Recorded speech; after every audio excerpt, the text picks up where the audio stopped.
Feu et lumière qui resplendit sur la face du Christ, feu dans la venue et parole, feu dans le silence et lumière, feu qui établit les cœurs dans l'action de grâce, nous te magnifions. Toi qui reposes en Christ, esprit de sagesse et d'intelligence, esprit de science et de crainte, esprit de conseil et de force, esprit de piété, nous te magnifions. Au nom du Père et du Fils et du Saint-Esprit. Amen. Bonjour frère Ismaël. Bonjour Samira, bonjour Frédéric. Voilà, donc aujourd'hui on se retrouve à nouveau pour une nouvelle capsule et cette fois-ci un sujet bien précis qui est l'Internet, l'utilisation de l'Internet, ses dangers mais également ses avantages et probablement aussi comment peut-être s'en protéger. Merci pour cette question qui est tellement importante aujourd'hui. C'est extrêmement frappant à quel point notre humanité d'aujourd'hui vit sous l'emprise et de plus en plus sous l'emprise d'Internet. Cette période du confinement de laquelle nous commençons à sortir nous a en fait encore plus enfermés dans nos écrans, repliés sur nos écrans, puisque après 2 semaines de confinement, les statistiques disaient qu'en Belgique, chaque citoyen belge était scotché sur son écran 9 heures par jour. C'est phénoménal. Lorsque on se promène dans les rues, dans le parc ici à côté, c'est impressionnant de voir des mamans pousser leur bébé en poussette et au lieu de sourire et de regarder leur bébé, elles ont les yeux fixés sur leur écran. Vous rentrez dans des familles, vous avez des petits gamins qui, dès l'âge de 2 ans, sont cloués, scotchés sur leur écran. C'est absolument phénoménal. Alors, je commencerai d'abord pour la compréhension d'Internet. Je commencerai évidemment déjà peut-être par la parole de Dieu, puisque en tant que moine, en tant que chrétien, en tant que croyant, la parole de Dieu est pour nous la première référence. Ce qui me frappe le plus, c'est d'abord le prologue de Jean. Au commencement était, dans le principe était le logos. Je vais vous redonner ça en grec. En arche en hologos. Au commencement, dans le principe était le logos. Kai hologos en proston theon. Et le logos était tout relatif à Dieu. Kai theos en hologos. Et le verbe était Dieu.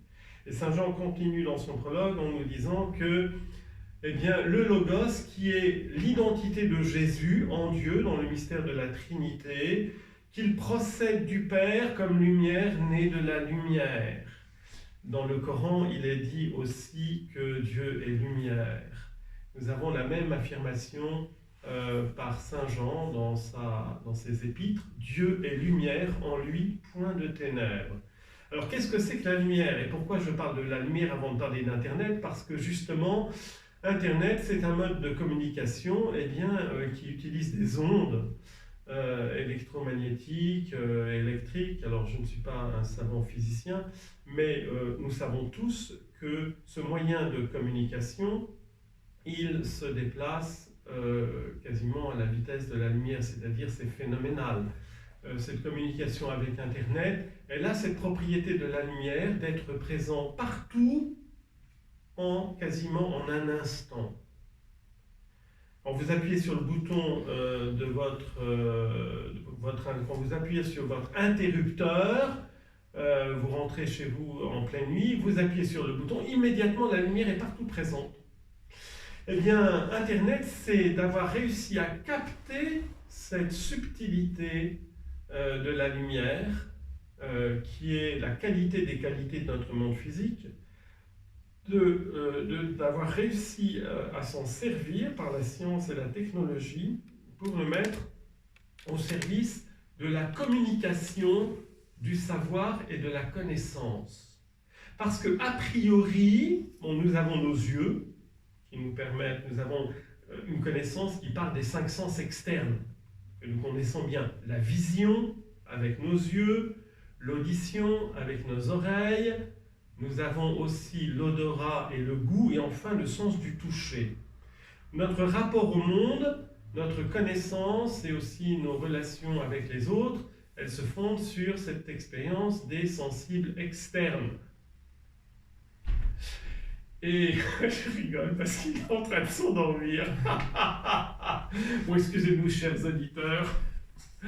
Le repas a été un peu lourd et un peu tardif. Bon, j'espère que vous êtes réveillés, vous qui êtes en train de nous regarder.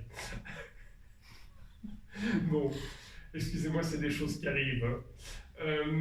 Donc, Aristote nous fait remarquer dans son traité du vivant extraordinaire qui s'appelle le De Anima, c'est le nom latin, en grec c'est Péripsures et en français on traduit ça le traité de l'âme.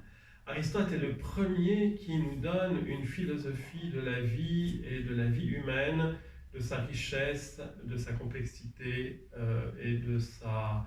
C'est le premier à analyser philosophiquement qu'est-ce que c'est que la vie.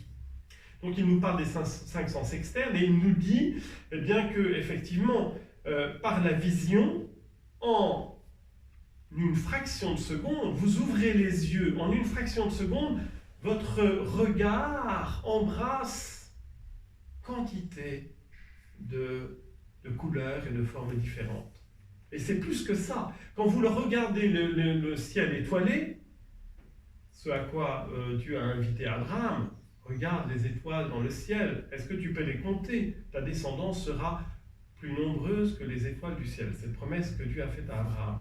Effectivement, quand vous regardez le ciel étoilé, eh bien, vous embrassez toutes les constellations et toutes les galaxies qui se trouvent dans votre champ de vision, jusque aux extrémités ultimes de cet univers dans lequel nous vivons, c'est-à-dire 13,5 milliards d'années-lumière. C'est phénoménal de se rendre compte que par mes yeux, dès que je les ouvre, en une fraction de seconde, j'embrasse et je capte un nombre quasiment infini d'informations, de formes, de couleurs, etc. C'est extraordinaire.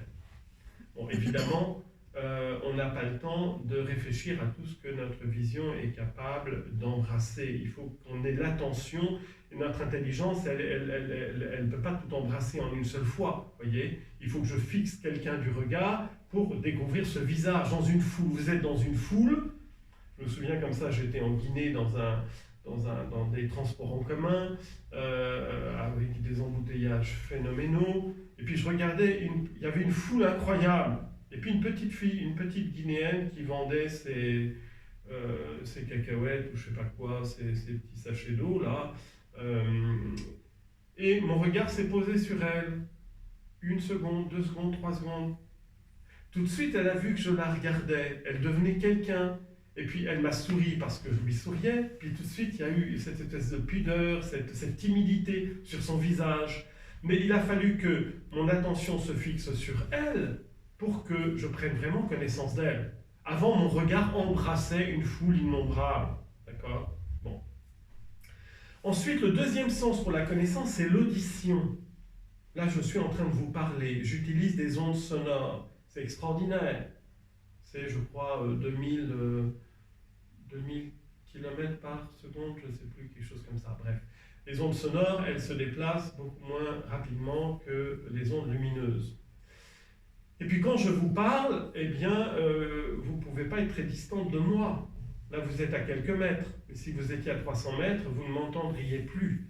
Donc, la communication par les ondes sonores et par l'audition et par la voix, elle est limitée. Certes, j'arrose tous ceux qui sont dans mon champ auditif, d'accord ? Mais ça fait quelques centaines de mètres, pas plus, quoi. Alors que la vision, elle n'a pas de limite, d'accord ?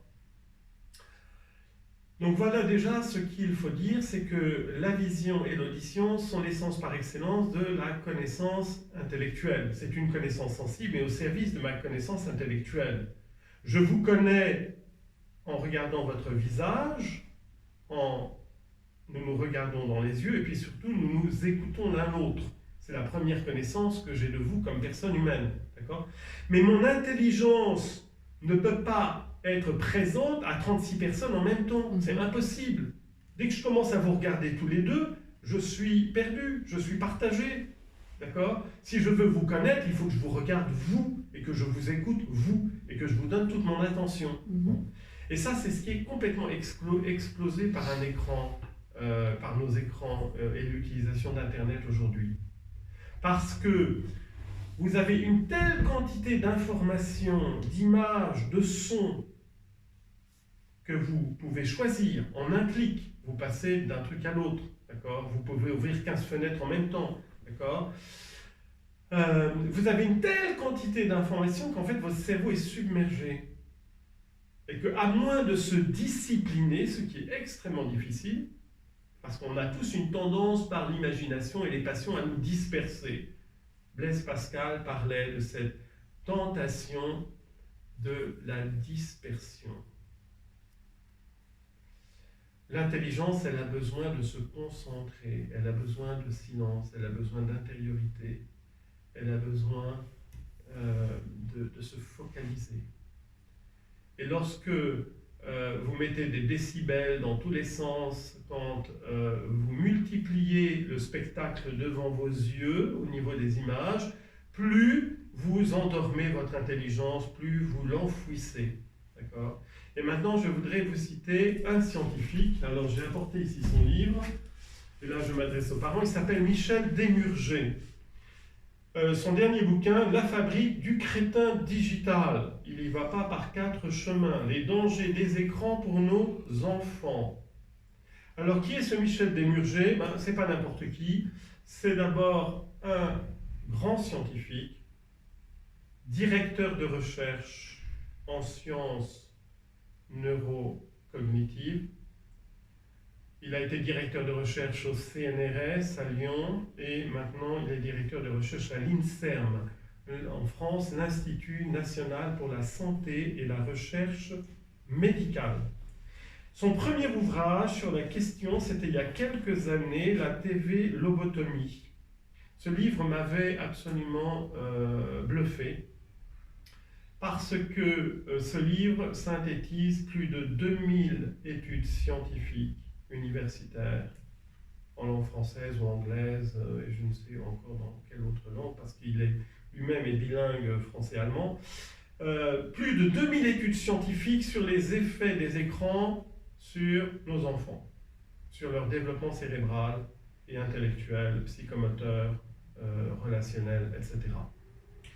Et il commençait ce premier bouquin sorti il y a quelques années en parlant de sa propre expérience, puisque c'est un père de famille, il a 4 ou 5 enfants.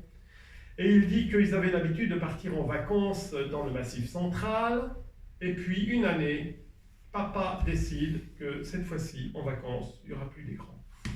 D'accord ? Donc d'autorité, papa dit, on part en vacances, mais il n'y a plus d'écran, plus de télé, plus rien. Et là, il observe ses filles. Elles ont entre, je ne sais pas, 2 ans et 11 ans. Et il observe, mais une créativité extraordinaire qu'elle n'avait jamais eue. Elles se mettent à inventer des jeux, à faire des dessins, à écrire des poésies. Il ne les a jamais vues aussi créatives que depuis qu'elles n'ont plus d'écran. Aussi heureuses de jouer ensemble. Bref, une transformation extraordinaire. Donc du coup, il décide de se lancer. C'est à partir de cette expérience qu'il se décide de se lancer dans une investigation systématique de toutes les études qui ont été faites sur les conséquences sur le cerveau de nos enfants de l'usage des écrans. Alors c'est très très simple, en quelques mots, pour vous dispenser d'acheter le bouquin, encore que vous trouvez aussi des conférences de Michel Desmurger, où en 2 heures, il va vous dire ce que je vais vous résumer en 3 minutes. Il y a une relation proportionnelle entre le temps, le nombre d'heures passées chaque jour devant un écran et la capacité de développement de l'intelligence mathématique et de l'intelligence verbale.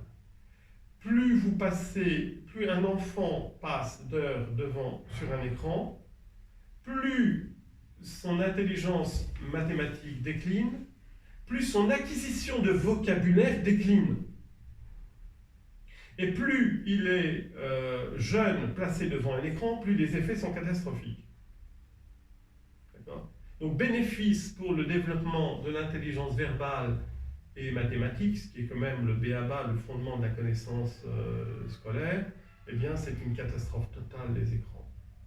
C'est pour ça qu'il explique que les grands pontes de la Silicon Valley, les génies qui nous ont fait Facebook, Google, tout tous ces machins-là, là, dans la Silicon Valley, en Californie, interdisent les écrans à leurs enfants jusqu'à l'âge de 17 ans. Je répète, la plupart des grands pontes d'Internet, connaissant le fonctionnement et les conséquences d'Internet, d'autorité, bannissent Internet et les écrans des écoles et de la scolarisation de leurs enfants en Californie jusqu'à l'âge de 17 ans. Vous vous rendez compte? C'est phénoménal. Bon. Alors, quelles sont les conséquences? Donc ça, c'est la première, une conséquence qui est... Et tant et si bien que, alors que d'année en année, avec le développement de la scolarité et des études, le quotient intellectuel de l'OCDE ne cessait d'augmenter année après année. D'accord? Depuis 15 à 20 ans, il y a une régression dans tous les pays de l'OCDE du niveau intellectuel, du quotient intellectuel. Et la première chose qui est à incriminer, ce sont les écrans. Parce qu'encore une fois, comme je vous le disais, le cerveau est saturé. L'intelligence ne peut plus émerger. Parce que l'intelligence, elle a besoin de se recueillir, elle a besoin de se concentrer. Et si vous la bombardez de sons et d'images, l'intelligence est étouffée, complètement étouffée. Autre conséquence dramatique, c'est au niveau de l'obésité et au niveau des maladies cardiovasculaires. Parce que plus vous passez de temps devant vos écrans, plus vous bouffez n'importe quoi, des chips et autres, et moins vous faites de sport, et donc c'est une catastrophe pour la santé physique. Autre conséquence catastrophique, les fameuses séries extraordinaires que les Américains font pour les préadolescents, que tout le monde regarde dans le monde. En Algérie, ça m'a frappé de voir qu'à 15 heures, les petites filles sont scotchées sur ces séries qui sont admirablement bien faites au niveau technique. C'est des gamines, des gamins, des préadolescents, entre 10 et 13 ans, qui sont filmés et qui sont des acteurs remarquables. Et tout tourne autour de quoi? Autour de la séduction, avec des scènes extrêmement suggestives au niveau sexuel. Et la conséquence, c'est quoi? C'est que toutes les gamines qui regardent ces séries, qui s'adressent à leur tranche d'âge, ont leurs règles avancées de 2 ans et leurs premières expériences sexuelles avancées de 2 ans. Vous vous rendez compte? Donc elles se retrouvent enceintes à 14 ans ou à 13 ans sans même savoir de quoi il s'agit. Elles se font avorter et c'est vraiment, là nous sommes au cœur de la tragédie la plus grande que l'Occident vit actuellement et qu'il essaye d'imposer au monde entier. La dépravation de notre jeunesse. Parce que ce qu'il faut dire, vous le savez très bien aussi, c'est que si Internet peut être un outil extraordinaire et est un outil extraordinaire de communication de toutes sortes, 40 à 60% des flux Internet, c'est de la pornographie. Donc là, je fais référence à 2 groupes de recherche italiens, universitaires, qui s'appellent Hippolyta, I-2-P-O-L-I-T-A. Normalement, toutes leurs recherches sont disponibles gratuitement sur Internet. Mais sinon, leurs 2 ouvrages que j'ai lus sont édités chez Payot. Le premier, c'est « J'aime pas Facebook ». Excusez-moi, je prends mes références. Donc, Hippolyta, groupe de recherche universitaire italien, le sociologue italien, sur Google et sur Facebook. Alors, donc il y a le côté obscur de Facebook, premier bouquin, première étude, deuxième étude, j'aime pas Facebook. Donc en quelques minutes, je vais vous dire le fruit de ces études scientifiques avec des tas de travaux sérieux, quoi. C'est pas des amateurs qui ont fait ces études. Alors l'idéologie des GAFA de Californie, la façade est extraordinairement merveilleuse. C'est la démocratie totale, c'est la liberté totale, c'est la transparence totale. Et la gratuité totale, parce que vous ouvrez un compte Facebook, ça vous prend 3 secondes et c'est gratuit. Sauf que quand même, on vous demande de signer que tout ce que vous postez sur Facebook devient la propriété de Facebook. Et vous donnez à Facebook la liberté d'utiliser comme il l'entend toutes les données que vous avez mises sur Facebook. Vous vous rendez compte? C'est un peu comme si on disait la poste va être gratuite. Le courrier, la poste, vous n'aurez plus à mettre de timbre sur vos lettres, ce sera gratuit, d'accord? Seulement, avec cette gratuité, vous donnez la permission au facteur de lire vos lettres et d'en faire une copie qu'il gardera pour toujours et dont il fera l'usage qu'il voudra. Vous vous rendez compte? Pour l'intimité de chaque personne, pour la liberté. Donc on vous dit liberté totale, mais en fait, vous devenez esclave du système sans le savoir. Bon. Parce que derrière cette façade merveilleuse de liberté totale, de démocratie totale, de liberté totale et de gratuité, derrière, qu'est-ce qu'il y a? Eh bien, il y a mammon, l'argent, et le contrôle de nos esprits et de nos comportements. Le contrôle de nos esprits et de nos comportements. Vous vous rendez compte qu'en moyenne, durant le confinement, chaque Belge était 9 heures par jour scotché devant son écran. Qu'est-ce que vous voulez dire par contrôle? Ce que je veux dire par contrôle, c'est que d'abord, quand vous achetez un ordinateur ou un smartphone, vous avez déjà 4 ou 5 au moins programmes espions qui analysent et surveillent tout ce que vous faites, d'accord, au profit de grandes entreprises américaines et de lobbies qui sont derrière, quoi. Ensuite, ce que je veux dire, c'est que c'est très intéressant. Vous faites vous-même l'expérience. Vous cherchez sur Google une information précise. Je veux connaître, je ne sais pas moi, quelle est la date de naissance de Johnny Hallyday. Bon, vous tapez, faites votre recherche. Faites une recherche quelconque. Et voyez ce qu'on vous propose comme vidéo. Parce que maintenant, tout le monde regarde les vidéos YouTube. Donc, vous posez une question à Google, voyez déjà, et même avant même de formuler entièrement votre question, commencez à taper votre question et vous allez avoir des suggestions. D'accord? Déjà, dans les suggestions qu'on vous fait, pour terminer votre question, vous voyez que c'est déjà paramétré dans des sens particuliers. Ensuite, regardez toutes les vidéos qu'il vous propose, qui sont un peu différentes de ce que vous cherchiez. Et laissez-vous aller à la dérive, d'accord? Et voyez, au bout de 10 minutes, un quart d'heure, 1 heure, où est-ce que vous en êtes rendu par rapport à votre recherche initiale. C'est extrêmement intéressant. Encore une fois, comme je vous le disais, ce que montre Hippolyta, c'est que déjà, par exemple, 40 à 60% des flux sur Internet sont d'ordre pornographique. Et qu'il donne les chiffres aussi pour la pédocriminalité, pour la pédérastie, ce qu'on appelle aujourd'hui la pédophilie, c'est-à-dire le commerce sexuel des enfants. Sur Internet, c'est une croissance presque exponentielle. C'est effrayant ce que je dis, c'est vertigineux, c'est monstrueux. Comment? Mais alors, où sont nos lois? Où sont les protections de nos enfants? Avec des programmes qui sont ciblés pour accrocher les enfants dès l'âge de 2 ans, pour en faire des esclaves du système.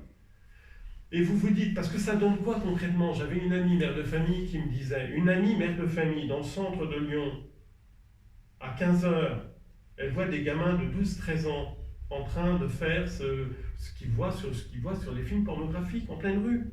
Seulement, ils ont 12-13 ans, ils n'ont pas la maturité morale, d'accord? Plein de gens avaient vu ça et n'ont rien fait. Elle appelle la police. Donc la police vient coffrer les gamins de 12-13 ans qui étaient en train de faire des trucs dégoûtants qu'ils voient sur Internet. Et parce qu'elle a vu le commissaire après. Mais les gamins n'avaient aucune conscience de l'immoralité de ce qu'ils faisaient. Vous voyez? Tout ça parce que les parents ont démissionné de leur responsabilité éducatrice et ont abandonné ça aux écrans, à Internet. Et c'est vraiment terrifiant parce qu'on se demande jusqu'où ça va aller et quand est-ce que ça va s'arrêter un jour. Les conservateurs en Angleterre, donc le gouvernement de Theresa May, a été un des rares pays occidentaux. Oui, parce que ce qu'il faut savoir, c'est qu'il y a quelques pays qui protègent leurs citoyens.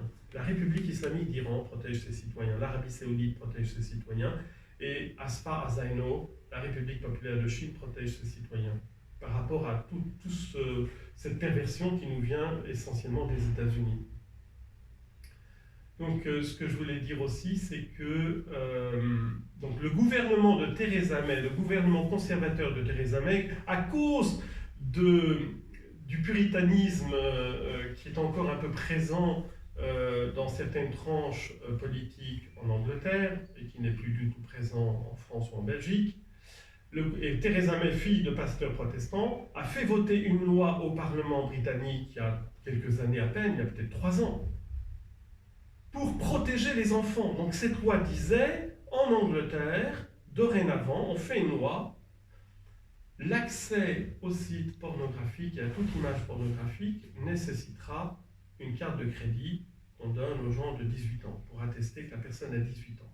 D'accord ? Et si vous n'avez pas cette carte de crédit prouvant que vous avez 18 ans, eh bien, l'ordinateur ne vous le permettra pas. Ça se bloquera. Imaginez que cette loi n'a jamais pu être mise en pratique. Application zéro. La loi, elle est à la poubelle. Parce qu'il y a de tels lobbies financiers, ça représente tellement de puissance financière que c'est impossible politiquement de faire passer ce genre de loi en Occident. Impossible. Ça veut dire que chaque citoyen est responsable. Chaque père et chaque mère doit se sentir absolument responsable de ses enfants, que derrière l'attractivité des écrans, derrière la facilité des écrans qui nous submergent de partout, eh bien, très très vite, en 3 secondes, il y a le pire qui peut approcher vos enfants dès l'âge le plus tendre et les rendre esclaves. J'ai entendu, écoutez, c'était bien simple, c'était avant Noël. J'étais donc dans une église de Bruxelles. C'est un groupe d'évangélisation, Night Fever, un groupe de jeunes, de louanges et d'évangélisation de rue. On a eu une jeune fille de bonne famille lyonnaise, elle a 22 ans, elle a donné son témoignage. Elle dit, j'avais 13 ans, j'ignorais tout. Pour moi, dans ce domaine, il n'y avait que les princesses charmantes et les princes charmants. D'accord ? Bon. À 13 ans, elle a une copine, un peu plus âgée qu'elle, qui l'entraîne sur un site pornographique. Ouais. Elle tombe sur une planète dont elle n'avait aucune appréhension, quoi. Et puis elle se retrouve seule quelques temps après, et elle retourne sur ce site. De ce jour, 13 ans ou 14 ans, elle est devenue addict à la pornographie. Une jeune fille, d'une bonne famille catholique. Je me dis, mais qu'est-ce que faisaient les parents ? Elle a vécu l'enfer pendant des années. Elle était droguée à la pornographie. Une petite gamine d'une bonne famille catholique. Et elle avait tellement honte, elle était tellement dégoûtée d'elle-même qu'elle n'osait en parler à personne. Jusqu'au jour où elle a été invitée à une grande soirée de prière, charismatique, œcuménique. Et là, elle s'est sentie poussée à aller parler à un pasteur qui était là, pour avouer. Et elle a reçu l'onction du Saint-Esprit. Donc le Seigneur lui est tombé dessus, elle a pleuré toutes les larmes de son corps, elle a été purifiée par le sang de Jésus, libérée. Et pendant 1 an, elle a vécu le bonheur total, quoi, de la foi et de la libération. Maintenant, elle témoigne. Parce qu'à chaque fois qu'elle témoigne, il y a plein de gamines qui vont la voir. Ah bon, toi aussi, moi aussi. En fait, chacun est enfermé dans sa solitude avec son écran. C'est monstrueux, quoi. C'est l'enfer, je trouve. Parce que le vrai bonheur, c'est le véritable amour, dans la pureté, dans la confiance, dans le respect. Parce que cette sexualité sur Internet, c'est tout ce qu'il y a de plus perverti et pourri pour pourrir notre... Et tout est fait pour pourrir notre jeunesse et nos enfants dès l'âge le plus tendre. D'accord ? Hippolyta, groupe de recherche universitaire italien, nous dit que la pédocriminalité, le commerce du sexe, des enfants pour le sexe, eh bien, par Internet, ça a une croissance exponentielle. Ils disent qu'à Google, par exemple, vous imaginez qu'aux États-Unis, ils sont beaucoup plus conscientisés que nous, d'accord, les croyants. Donc les lobbies chrétiens, évangéliques, catholiques sont puissants, d'accord. Et c'est un électorat puissant. Vous ne pouvez pas être président des États-Unis si vous n'avez pas le soutien d'une partie au moins de ces lobbies croyants.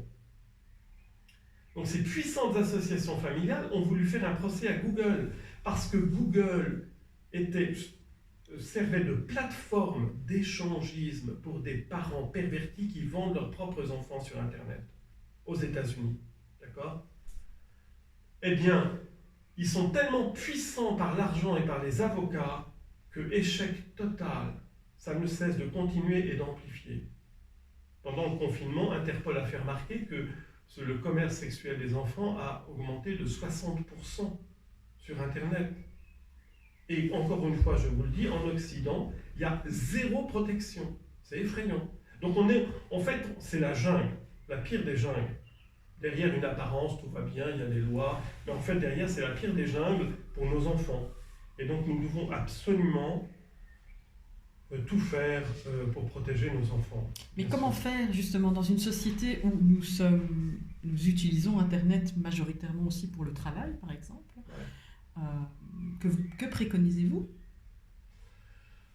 Alors, parce que effectivement, vous savez que il y a des systèmes de protection.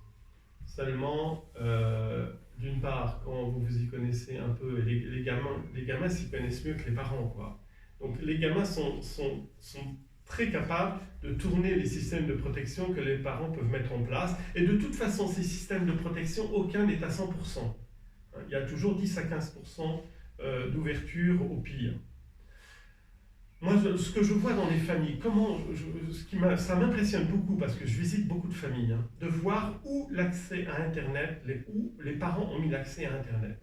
Les parents qui protègent leur enfant, eh bien, l'accès à Internet, il est à l'endroit le plus visible de la maison. Je pense à des familles où c'est près de la porte d'entrée, en bas de l'escalier, des familles nombreuses. Donc là, vous êtes sûr parce que c'est le regard des autres qui nous protège, d'accord ? Maintenant, donc je pense que c'est ça, faire que l'accès à Internet soit sous le regard du plus grand nombre possible de personnes dans la famille, d'accord ? L'endroit le plus exposé, parce que vous n'oserez pas. Et ça me désole quand je vois, quand je vois le père de famille qui, son accès à Internet, il est dans l'endroit le plus reculé et inaccessible de la maison. Il ne faut pas s'étonner, le pauvre, que c'est justement pour se préserver de pouvoir continuer ses cochonneries, quoi. Alors, si lui-même est dans ses cochonneries, je ne vois pas comment ces adolescents pourront y échapper, quoi. Enfin bref. Ça demande une discipline, je trouve, qui est extrêmement simple, en fait. Il y a des moyens assez concrets et assez simples. Il faut bien sûr une résolution personnelle, il faut prier pour ça, parce qu'on se trouve face à... On est très vulnérables, tous. On est tous très vulnérables. Donc je crois qu'il faut vraiment une discipline de vie, de prière. Il faut que les parents soient bien clairs ensemble, qu'il y ait des règles bien claires, que les parents avertissent leurs enfants et qu'il y ait bien sûr des systèmes de protection, qu'il y ait des horaires précis. Mais encore une fois, je reviens aux moyens absolument drastiques que les grands dirigeants d'Internet en Californie ont préconisé dans leur propre maison avant 17 ans, 0 écran. Donc après, c'est plutôt gérable. Donc vous pensez je veux dire qu'on est beaucoup plus vulnérable. Plus on est jeune, plus on est vulnérable. Après, évidemment, à partir de 17 ans, il va falloir une auto-éducation, parce que vous pouvez très bien avoir été protégé jusqu'à 17 ans, et puis plonger à 17 ans et demi dans le pire, dans les pires addictions. D'accord ? Mais c'est moins grave quand même de tomber dans l'addiction à 17 ans que si vous êtes tombé à 3 ou 4 ans. D'accord ? Donc c'est sûr. Est-ce que le lieu de danger, c'est plus à la maison que dans les écoles, par exemple? Alors, on est que dans les écoles, là je peux parler de la France, ça a été une telle catastrophe dans les écoles, c'est-à-dire que les surveillants trouvant des gamins dans les toilettes, ou même sur la cour de récréation, faisant ce qu'ils voyaient sur les écrans, c'est vraiment n'importe quoi. Donc du coup, il y a des tas de directeurs d'école qui ont préconisé depuis des années l'interdiction totale des écrans, tout doit être fermé et déposé à l'entrée quand ils rentrent dans l'école. À l'intérieur de l'école, interdiction totale des smartphones et autres. D'accord ? Maintenant, je crois que le ministre lui-même est intervenu pour que, effectivement, on bannisse les smartphones et tout ça à l'intérieur parce que vous pouvez pas, le professeur, le maître ne peut pas être derrière chacun des 30 gamins quand il est au fond de la cour ou dans les toilettes. Et c'est là malheureusement que se passaient les pires choses. Ok. Le mot de la fin? Le mot de la fin, le Christ est vainqueur, Dieu est miséricordieux.